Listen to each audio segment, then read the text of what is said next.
everyone. We're going to get started here momentarily. I want to thank everybody for tuning in today.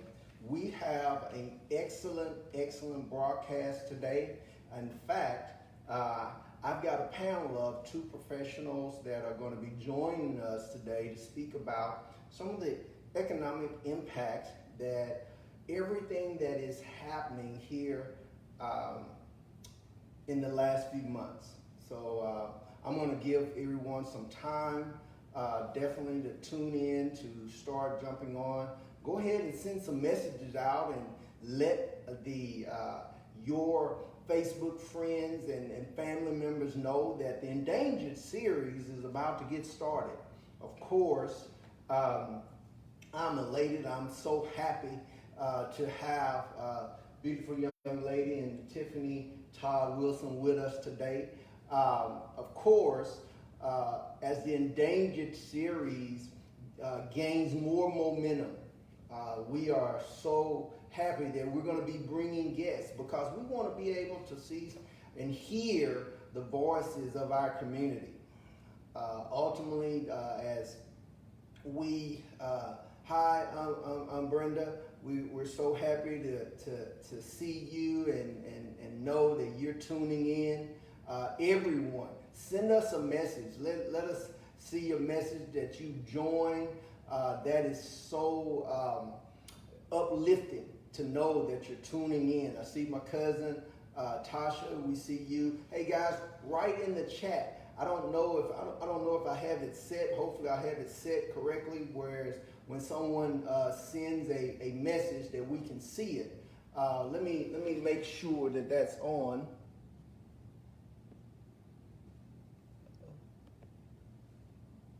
Okay, I see it. Hey, I see you, Tasha. Thank you for giving us a little test to know that we're definitely connected. And so this week is our 4th week of this Endangered series, chapter 4 of the Endangered series, and we're so happy.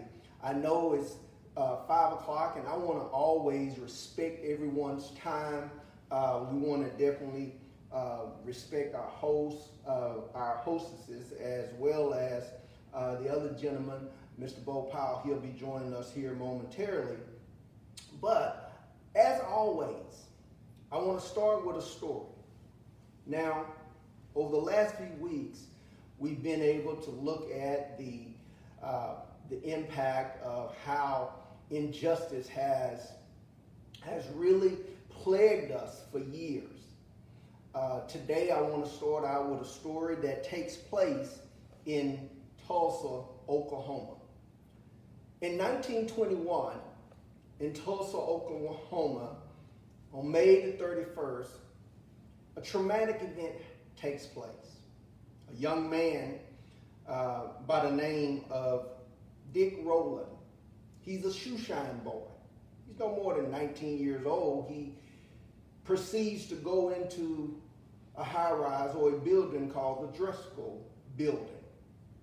This building, of course, as he enters in, he proceeds to the nearest elevator. The elevator operator is a young girl by the name of Sarah Page. Sarah Page is 17 years old, only a couple of years younger than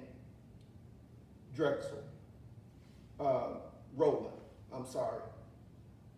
Now, after being in the elevator no more than a couple of moments, both Rowland and Page run out of the elevator. It would be told that Page would go on and say or allege that she had been raped. Now, at this moment, you can imagine in 1921 with the presence of the KKK as well as segregation going on, you can imagine the tension that this accusation made. At this moment, the rumor had gotten out in all of the community that Sarah had been raped. White men took up arms and they marched down at this point Roland had been incarcerated, tossed into jail, and he's sitting there, but yet a mob is gathering outside. Knowing the plight of what would normally happen to our Afro-American men when even an accusation, whether it's a lynching, whether it is some things that are done in the dark, black men take up arms and they go down to the courthouse to make sure that justice is properly executed. At this point, the mob, the white men, they demand that Roland be brought out and lynched. The sheriff proceeds to tell the black men to go home because he has the situation under control. They take him for his word, so they proceed to leave. But one white man looks at a black man and says, "What are you going to do with that gun?" You got to remember the tension of this time. He asked this black man, "What are you going to do with your gun?" Though they take up arms as well. The black man responds, "I'm going to use it if I have to." So the white gentleman decides to unarm this black man. A tussle occurs and one thing leads to another, and the white man is fatally shot. At this point, the police chief says, and I quote, "All hell has broken loose." You can imagine that at this point, the tension rises and it sweeps through the community that a white man had been shot, a white girl had been alleged to have been raped. Now you have KKK, you have many that are descending on the Capitol or on the city grounds. At this point, a massacre takes place in Tulsa, Oklahoma on May the 31st through June the 1st, a massacre. Many black lives are killed, men and women. Whites go into their homes, and even a 35-block area that would be called Black Wall Street. Black Wall Street in the Greenwood district. In fact, Caucasian would label it nigger town. The Greenwood district, though it is labeled that, it was a bolstering environment, city, 35 blocks of entrepreneurs, black entrepreneurs, strong. They had pharmacists there, doctors, banks that were black owned. In fact, Dr. A.C. Jackson was a doctor that owned his own doctor's office. Mr. Simon Berry, he was a pilot that owned his own plane. This was not a place of degradation. This was a place of entrepreneurship, of empowerment that was being attacked and being destroyed. Many writers even note that there were bombs that were dropped on Black Wall Street during this 2.5, 3-day period. Now, at this point, records show that over 300 or approximately 300 black lives were killed. It is labeled as one of the single worst tragedies, racial tragedies that has ever occurred in America today. Many of the bodies were dumped in undisclosed locations. In fact, 3 cemeteries have been highlighted or pinpointed where the bodies were laid or dumped. Now, all this property, homes, lives lost, many of the Afro-Americans went on to file claims, insurance claims. This Black Wall Street story continues that that over $2.7 million of insurance claims were filed. Let me say that again. 2,719,745.61 of insurance claims were filed, and not one of them were paid out. All of them were denied. They were denied. Now you got to remember, the press, they started to label it a riot versus a massacre. That's a difference. You got to remember, when a riot is labeled on a community, it is one group against another. But if we label it a massacre, that means murders have taken place. So they were very meticulous, even in the newspaper, to label it a riot. At this point, Afro-Americans, blacks, families have to take up what they have left out of the debris that has been burned and bombed, and they have to go and live in tents. They call it Tent City. For months, they lived in tents, trying to gather their wits and trying to foster what they could. Now, Black Wall Street is documented. It is documented, and I would that you would go and take some time, because you got to think about it. This happened in 1921. We're almost 100 years, and its anniversary is soon approaching us. But this is 2020. And some of the very same things are still happening, and it's been close to 100 years later. Now, I'm going to close this story by saying there was a lady that went interviewed many that were there or survivors. They said nitroglycerin bombs were dropped on the city. Many tragedies. But they interviewed a couple of men that would recollect or just simply are living in Tulsa at this moment. They interviewed a few and they asked their point of view on what had happened in history and what they thought about it. One man simply said this.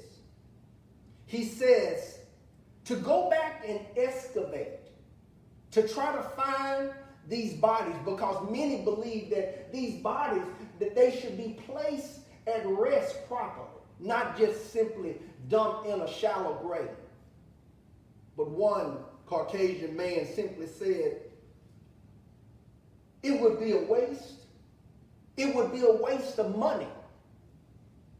It's over and done with. We need to move on. I believe that at this point, that really that is the sentiment of many. For 400 years, we just simply been, it's over. Let's move on. That is a tragedy of one's mindset, to think that others' pain, another race's pain could simply, hey, let's just move on and forget about it. That is the core of our cry, of Afro-Americans' cry at this time, during this time. We just can't forget and move on anymore. Not when in midday a man could have his neck receive the weight of another man in broad daylight and nobody does anything. One man simply says that it is conspiracy of silence. Another simply says that injustice plus time does not equate to justice. Just because time has went by, that does not mean that justice has occurred. Conspiracy of silence. Silence is dangerous. As we move forward today, silence is dangerous because sooner or later, silence becomes very loud. If you have some time, go back and read, study Black Wall Street, and share that with your family members and friends, that their legacy and the people that invested time, money, their heart in building a community, their memory will never be lost. Tiffany, I'm going to get to your background here in a moment, but when you think about the silence of a race and how many would have the mindset or even the thought that we should be silent at all of the atrocities that have taken place in our society, as an Afro-American woman that has children, has a family, business woman, what would be your thoughts around the thought that we should simply be silent and move on? I feel like that's a slap in the face. That our race is not important, that it's been happening to you all for years, you know what to expect, move on, forget about it. And for people to have that mindset in this day and time, it's really sad. And it's also sad that to even have to have certain conversations that I'm having in today's time with my children that I feel like we shouldn't be having in 2020. So for someone to feel like us as a race, African Americans, need to just move on, be quiet, to me personally, it's a slap in the face. I believe that is the sentiments of many, that there is an idea that just simply moving on and being quiet is acceptable. And I believe that it's no longer acceptable, and that's why we are laying the groundwork for this Endangered series. Now, Tiff, on a lighter note, before we get into some of the questions that I have as a businesswoman, I told her, like I told my wife as well as my son, that, hey, we're going to have some questions. You're not going to receive the questions before, but I want you to speak from not only your head, but I want you to speak from your heart. And for our viewers today, as I ask these questions to our panel, I would that you would think about these questions as well, that you would ponder them. First, before I get into the question, tell us a little bit about who Miss Tiffany Todd Wilson is. Give us your background. I know y'all don't realize that Tiff and I, we actually grew up together. I'm a few years older than she is, but we come from the same area in East Texas, Long Beach area, and but we grew up together. But now she's migrated to this area. But share with us, Tiffany, who you are and what you've become. Okay. Hello, everybody that's watching. My name is Tiffany Wilson Todd. I am originally from Longview, Texas, so that is how I know Chris. Grew up together, went to the same church, Red Oak Baptist Church. And some of you may know my parents, Coach Wilson, Miss Wilson, teachers at the high school. Anyhow, I am a mother of 3 children, ages 16, soon to be 10 on Friday, and 8 years old. Former school teacher, and now I sell real estate here in the Dallas-Fort Worth area. I've been a full-time realtor for the past 7 years, and I enjoy it, love it, very passionate about it. And so that's me in a nutshell. I'm thankful that Chris asked me to be a part of this today, and if you all have questions for me, I'm always happy to answer those questions. Well, that is very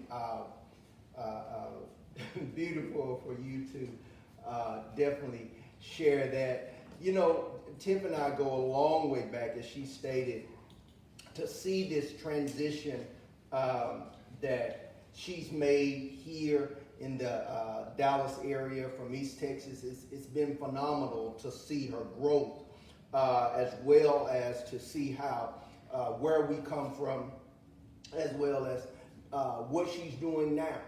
I'm going to bring on our next guest as well. That's going to be on our panel. He is in the person of Mr. Bo Powell. Mr. Powell, I'm going to give him an opportunity to definitely share who he is, his background. I'm going to scoot this way. Bo is one of our closest friends, business partner, real guy that's been in the corporate area for some time. I'm going to give him a moment. You need to scoot this way. That's okay. We can squeeze in here. Yes, lead in a little bit. But Bo has a great background in the finance industry, and that's what we're going to do with our panel today. We're really going to talk about the economic conditions that we're in right now, but also we're going to hear from these two professionals in their area. So, Bo, give us a little bit about your background as well. Just a little bit. Sorry, excuse my tardiness. Just a little bit. I'm a licensed and certified financial services broker, and what I specialize is it's helping people in the middle market to be able to basically generate generational wealth. Is what I do. In short, is what I like to do. So more than anything, I want to help educate people about how money works, so we can start seeing some changes, what it looks like in the face of our community, on what it looks like when we pass that baton to the next generation, making sure we're setting them up for success. So that's primarily what my mission and what my focus is, and what my professional background is lending itself to now, is making sure that we're preparing our community to pass that baton on to the next generation. So that's how we're going to start seeing change. It starts at home, and so we want to get into those home environments and begin to change the conversations we have across the kitchen table, to start thinking about what wealth really looks like.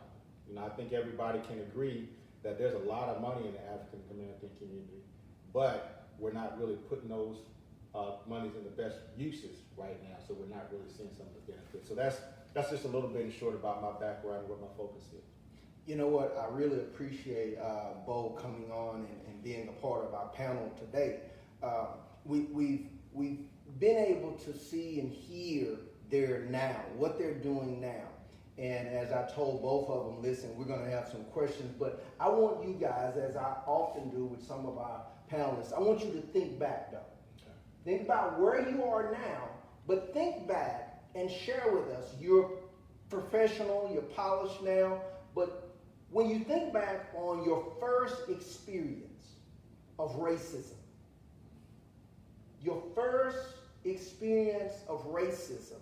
how did you feel? What was the occurrence or the situation?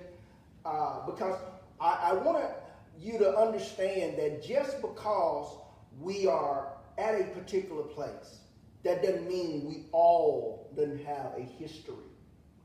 So I'm going to lend that question to you first, Tiffany. Share with us your occurrence or that situation that happened to you that you can recollect.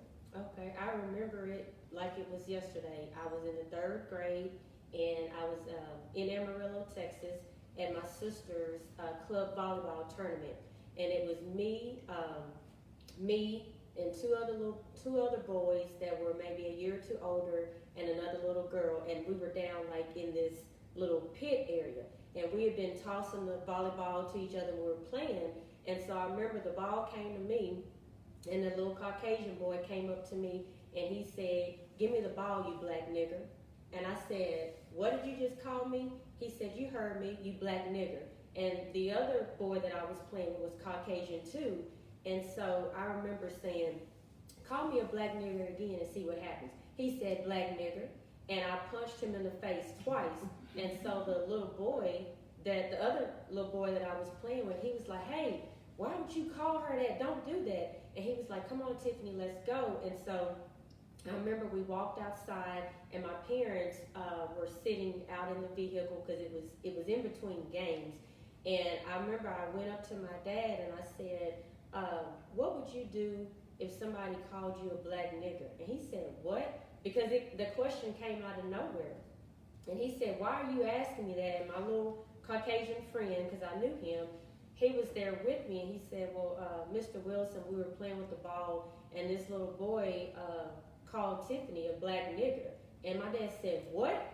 And I said, yeah. And he said, well, what did you do? And I said, well, Dad, I just punched him in the face twice. And he said, okay. And he said, well, I understand why you did that. He said, you shouldn't have done it. He said, but I understand why. Because my reaction was, how could this boy call me a black nigger? You know, I was playing with another Caucasian boy, had not ever been called anything out of my name. I had not ever experienced racism, but to this day, I vividly remember what I had on. I remember what he had on, and I just remember punching him in the face because I was so angry that he called me a black nigger, and so that sticks out with me. That was the first time that it happened. You know what's very interesting is here is years has passed in Mrs. Todd's life. Okay, she's grown, went to high school, college. She has have 3 beautiful children, but yet that memory still is etched in her mind so that she can sit here even today and vividly articulate it in such a way as she said, it was as if it was just yesterday. That is what racism, the effects, and even the stain of it does to people. But what I'm glad and what I'm thankful for is that she hasn't allowed that to keep her from prospering and moving forward. Now, Bo, if you will, share with us your experience. Actually, my first experience didn't come until later in life. Okay. Partly because my mom, had us in church all the time, so it's either church or home for me. But I grew up in a pretty diverse high school, so it wasn't until I got, past college a little bit, I started working. I was actually selling Kirby vacuum cleaners. I was a traveling salesman, is what I was. And what we would do is we had a little small telemarketing department, and what they would do is they would call people's homes and offer them a free carpet cleaning. Okay. And our job was to go in there and do the demonstration, and try to get somebody to buy a $1,600 vacuum cleaner that they did not expect to buy that morning, right? How many of you had that conversation or had one of those people show up with that vacuum cleaner? Yeah. I think we all did. So I was that guy, right? So it was I was in Kansas. I'm from Texas, but this was in Kansas, small town called Concordia, Kansas. And so I was scheduled, what we would do is we would pack up in a van with our area distributor. His name was Bill. Bill was a old country boy from South Carolina. He's a white guy, but he became like a father figure to me. So we would just pack up in that van. We would load up all the Kirby's in the back, and he would just drop us off at our appointments. And so I go up to this house, very nice house in Concordia, Kansas, and I knock on the door, and this old white lady opens the door with just a scowling look on her face. And I'm unknowingly, hey, I'm here to clean your carpet. Well, you can't come in to clean my carpet, but he can. She looks out at the window. And she said, I don't allow any black people in my house. And I didn't know what to do. I had never experienced it. I'm 20-something years old. I heard about racism, but it just never was part of my experience. And dude, I was devastated, and Bill was turned bright red, so I didn't even have time to react, because before I could say anything, he stormed in and was like, well, he can't come in. I mean, he went in on her. But that was my first experience with racism. And not long after that, just working in some of those small towns, I ended up eating food poisoning as well. Wow. So that was my first experience with racism, and I'll never forget it. It seemed like it happened yesterday. That happened more on a couple occasions. With that, so that's interesting, because here you have Miss Todd here. Her experience was very young.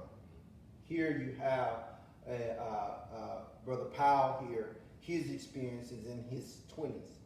So this virus of racism can move in on an individual in spite of their age, in spite of how they grew up even. And so it's interesting how each one has a different story, but both stories is just as prevalent as the next.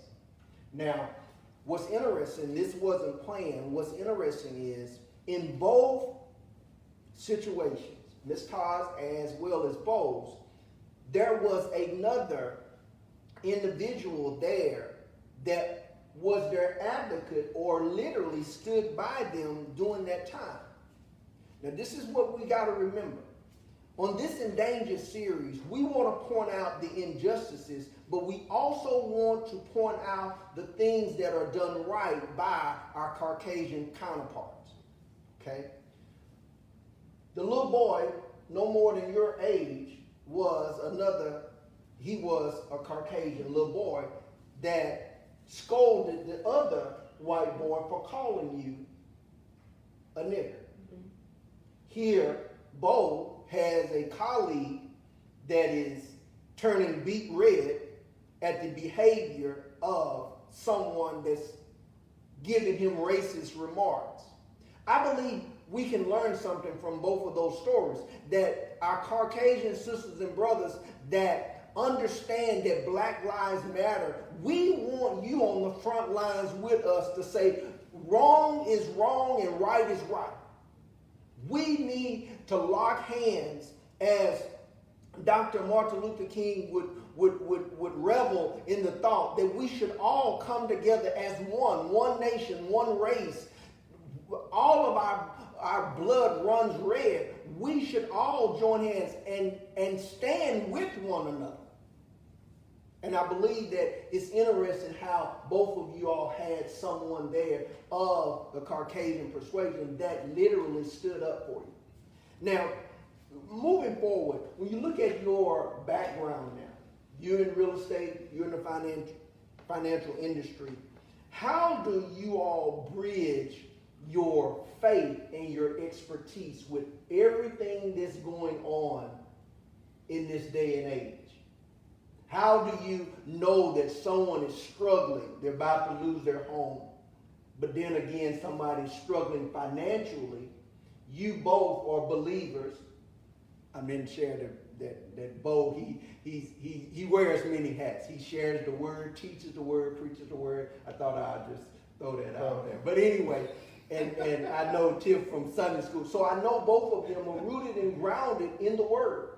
But knowing your faith and your profession are intertwined to some degree, how do you bridge those, or how do you balance that on your day-to-day? Bo, I'm going to let you go first. Okay. I think it's, for me, I look at what I do as being ministry more than anything. I think it's just an extension of, or not even an extension, the foundation of what really God has called me to do. Okay. It's interesting you ask, because I would say probably maybe a month and a half ago, 2 months ago maybe, okay, I was recalling back to when I first heard the call to ministry. Okay. And it was like, God was taking me back and said, I want you to think about the first time you heard me speak to you. And crazy enough, I wasn't saved at the time. I was actually under the influence. Right? Okay, tell the truth. But I still had that foundation. 6 days a week in church and all that stuff. You don't let go of that easy. But anyway, we were having a very heated discussion at this time about, can you just be a good person and go to heaven? You and God was having. No, me and my friends were having. Yeah, thanks for clearing. So me and a group of guys, we're drinking and having this. Faith comes up, and we're having this long discussion about, can you be a good person and go to heaven? And everything that I knew growing up, I got a Pentecostal Church of God in Christ background. All that came out. Okay. All right. So all that came out during that conversation, and I remember like it was yesterday. All I heard was the word minister, and it captivated me in that moment. And I went back to that time, because when I was ordained as a minister, traditionally, get behind the pulpit, stuff like that, but I never really had a desire to do it. Okay. And so God has been taking me through this transition while we're in transition, and He led me back because I was having a struggle with really just moving forward business-wise. And He says, when I said minister, what did you think I meant by that? Of course, I went back to traditional things about ministry. So he had me look it up. It says just to come to someone's aid.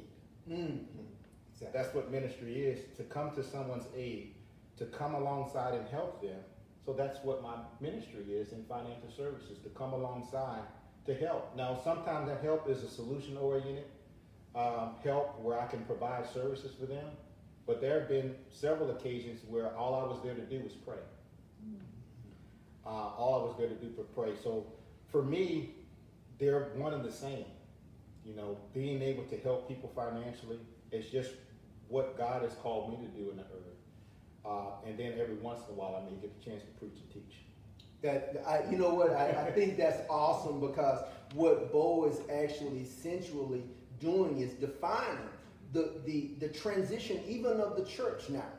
That God is showing us that ministry transcends the four walls. Really, if we look at this COVID-19, this coronavirus, it has exposed the church. What it is and what it is not. It's not just a building.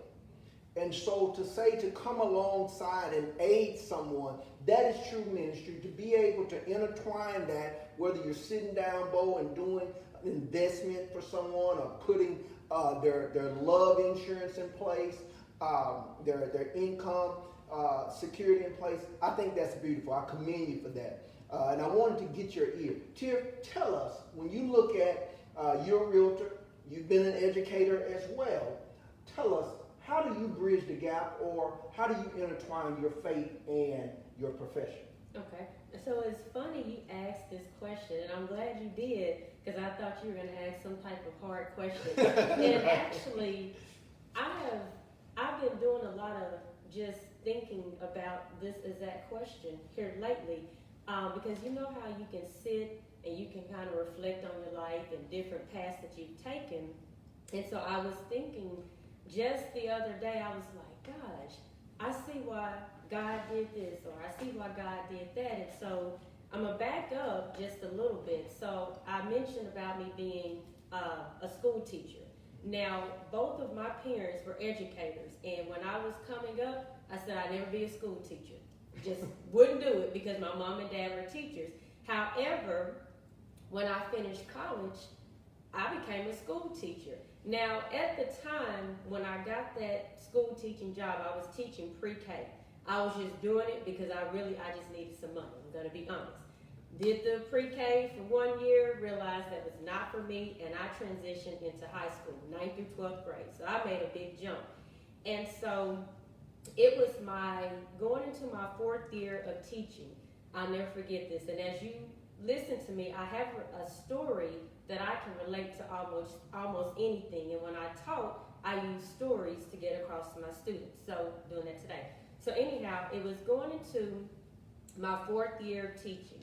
And I remember I got a phone call about maybe 3 or 4 weeks before we were going to be reporting back to work. And the head of my department said, Tiffany, I know you're not going to like what I'm about to tell you, but I think you are great for this. And I said, what? She said, well, for some reason, we had a lot of people sign up for housing. And I said, housing? And she said, yes. And so next year, you're going to be teaching a couple of sections of housing. And then the next semester, you're going to teach a couple of sections of interior design.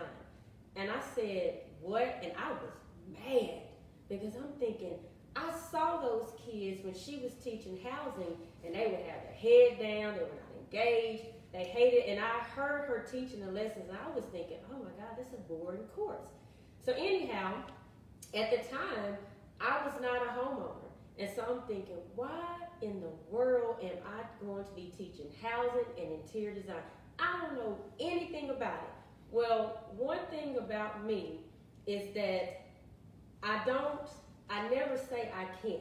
I may say I don't want to, but I don't say I can't.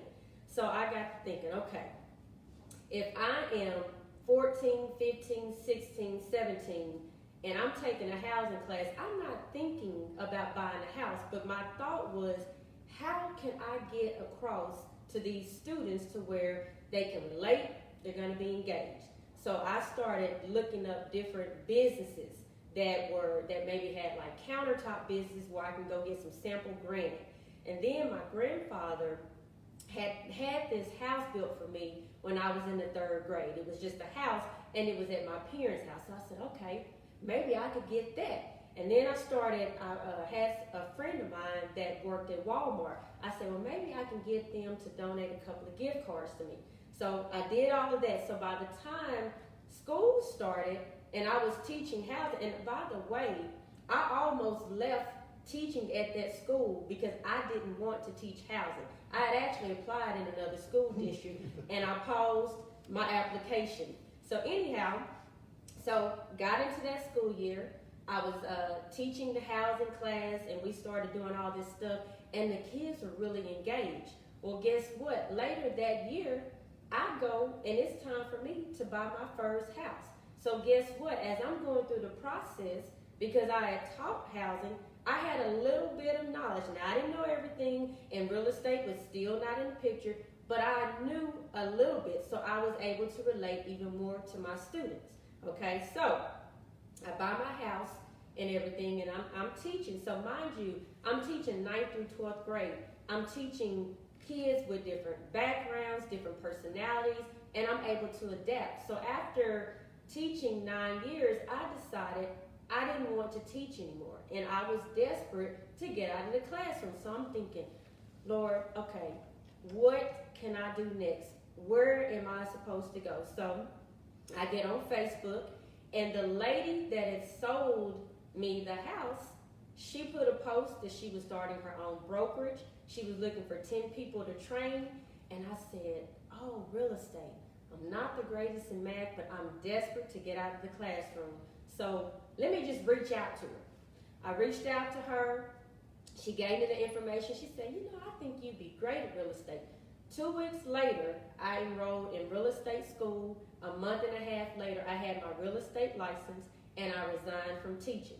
I jumped all into real estate. I didn't really know, but I just knew I had to get out of the classroom. So I said all that to say, I started selling real estate in 2013. The journey was very difficult, but one thing that I always knew was I'm going to be great at real estate one day. I just need to learn. So as I have built my business, this is a ministry for me because I am able to help people with one of their biggest purchases, which is a huge asset. And when I come across people that may have different personality, I'm able to adapt because of my teaching background. And I feel like if it wasn't for me having that teaching background, even though I was dealing with children, but I was able to work with different personalities, backgrounds, but on a smaller scale because they were children. Now, when I work with somebody, my goal is to help them. I'm passionate about helping them, whether they're wanting to invest in real estate, whether they're wanting to buy a home or sell a home. And so there's some things that I've been able to put in place because of my teaching background that has set me apart from other people in my industry. And this is not a knock on them, but I feel like when I have had a chance to reflect back on my path in life, this is where I'm supposed to be in this season of my life. So to answer your question, I always go about it, who can I help today? So after I've had my morning prayer and I do my affirmations, I'm like, okay, who can I help today? And surprisingly, it's like the referrals come in, and I may not be able to help them right away, and I don't write them off. I follow up with them, but at some point I know I will be able to help them, whether it's buy, sell, or invest in real estate. So that's Thank you. I think that is very commendable because in both of their answers, there's a tenor and a tone that was synchronized, and that was, who can I serve? Who can I help? Now, they're both professionals in their area. They have an expertise, bar none, that they've grown over the years. But their core is, who can I serve? Now, with that being said, what advice, especially right now, with all the tension, all the things that's going on, whether it's coronavirus, people losing jobs, people trying to restructure their financial portfolio or selling their home, what would be one thing that you would advise, whether investor, whether it's the home buyer, what would be that one essential thing that each of you would advise your constituents? I have one word, What's that? and it may sound off the wall. Be kind. And the reason I say that is just Say that again, because I want everybody to hear that. be kind. The reason I say that, I got an inbox yesterday. I'm not going to take up too much time telling this. I got an inbox yesterday from a sorority sister of mine that is purchasing a home in another state. Now, although I cannot give her any advice because I'm not licensed in that state, she was telling me what was going on with this house she's trying to purchase. And I said, okay, I understand. And I said, you know, I can't give you any advice, but this is what I'll say. Well, she sent me a text message today, and she was like, I'm frustrated. So I immediately picked up the phone, and I called her, and I said, tell me what's going on. And I let her talk, and she said, you know what? She said, I know you're not licensed here. She said, but the fact that you have listened to me and you let me vent, she said, I'm under a lot of stress and pressure. Just you listening to me alone means the world to me. She said, you will never know how grateful I am for you letting me vent to you during this time. So I say, be kind. I think that not only goes for the business owner, the person that is offering the service or supporting someone. Being kind is universal. You can do that whether you're the buyer or whether you're the person that offering or supporting. But to tell people that today, in this day and age, being kind, that is almost foreign sometimes. Because people are looking out for self, right? Bo, give us one thing that you would advise an individual during this time, whether business owner or even someone that wanted to invest or. I mean, I think when I was thinking about that, the first thing that came to my mind was just to be calm, is to relax. A lot of times, especially in these times, you know, with all the things that are happening in the market and in our economy, a lot of people are riled up and they're frustrated trying to figure out what to do. But if you calm down, and the next thing I was thinking about is just to look for opportunity. You know, I think everybody knows some of the greatest things that have happened, some of the best businesses came out of when times were tough. But it took you being calm enough and to be able to think through and critically think through things to be able to find opportunity, which ultimately goes back to what we were talking about just in our previous answers, looking for ways to serve. That's really where opportunities are. For me, I feel like this whole, I'll just call it a reset, was just opportunity for people to really become more self-aware of who God's called them to be and what God's called them to do. Like you said, you know, the church is being exposed, and I think even maybe just people individually has been exposed because God has called, everyone has a purpose here. But many times we get caught up in what the world says to this, what somebody else says to do, instead of what God's called them to do. And so just really taking the time out to calm down, listen, and look for opportunity for God to be able to use them during this time. Because when we get on the other side of this, you know, it's not going to be what it used to be, but when we get on the other side of this, you know, my father in the faith said today there's going to be promotion, increase, and exaltation. So, but you got to be in position to make that happen. Shout out to my pops if you're watching. You know what? You can tell that everything that has transpired today, I believe that God is ushering us in the same vein. Because what's interesting is you said it yourself, that everybody has a purpose, even during this season. How we come out on the other side. Now, this is what Bo just said. How we come out on the other side, we've got to have the mindset that there's going to be what? Promotion. Increase. And exaltation. Now, listen to this. If you go to Exodus, think about this. Many of us right now are feeling like Moses felt. Because Moses was called for a purpose. In Exodus, I couldn't have planned this, only God could do that. When Moses goes to God and he's feeling inadequate, in Exodus chapter 4, He tells God, starting at verse 10, and Moses said unto the Lord, O my Lord, I am not eloquent, neither hereto, nor since thou hast spoken unto thy servant, but I am of a slow speech and of a slow tongue. God, the Lord says, who hath made man's mouth? Who maketh the dumb, the deaf, the seeing, or the blind? Have not I the Lord? So Moses intuitively says, I can only identify with my weaknesses, with what's going wrong with me. But God has to reassure him that he's been called for such a time as this, for this season even. If you go back, even before Moses comes to God with his inadequacies and what he could not do, God has already assured him.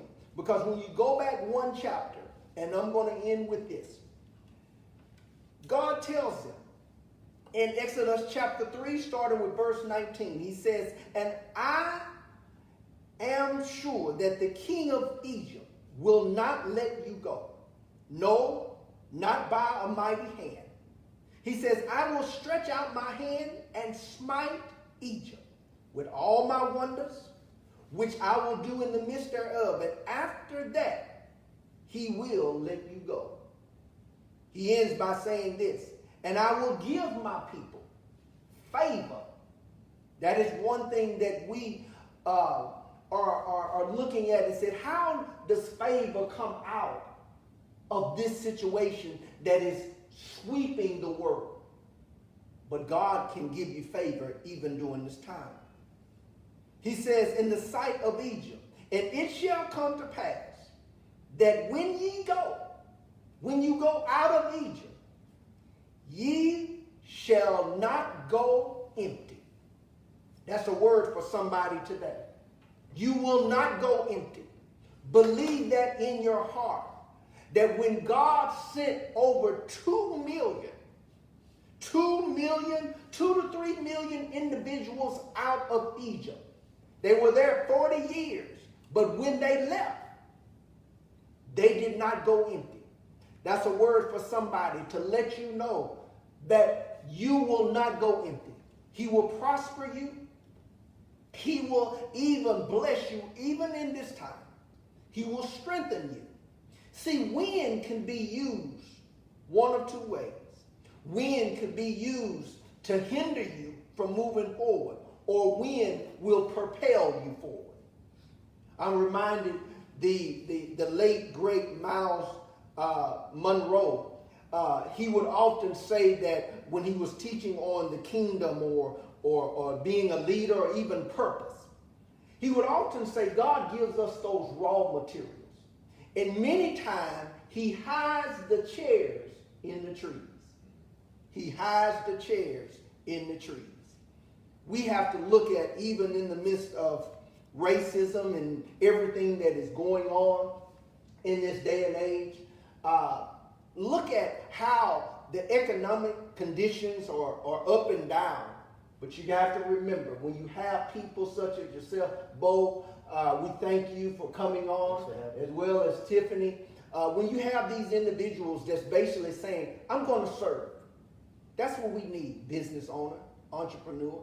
That's what we need.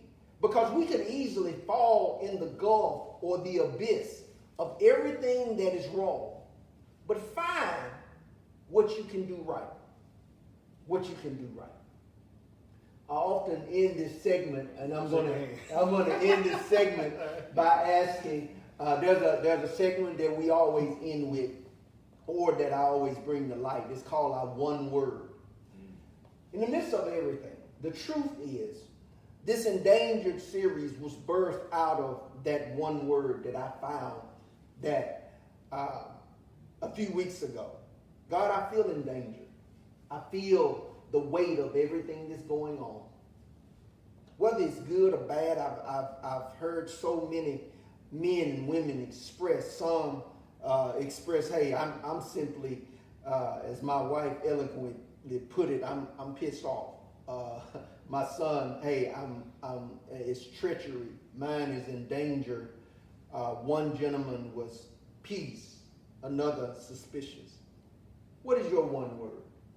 As we finish up here today, I want you to speak from your heart, not from your head. Tiff, what is your one word as you look at society and how God has turned this world on its ear? Disappointed. Disappointed. Disappointed. You hear that. That's from a mother. That's from an entrepreneur. That's from a little girl that was called a nigger at 3 years old.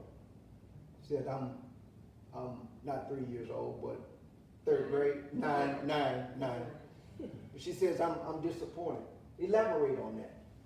I'm disappointed because we're in 2020, and even though we are supposed to be living in times where we're going forward, here with everything that has transpired, I feel like we've taken steps back to sit and watch a man lose his life in broad daylight and nobody did anything. And then you have people that are out there that are justifying, well, he used to be a criminal or he did that. That man lost his life and he was calling out for his mom. That makes me sick to my stomach to have seen that. And there are people that are okay that he deserved that.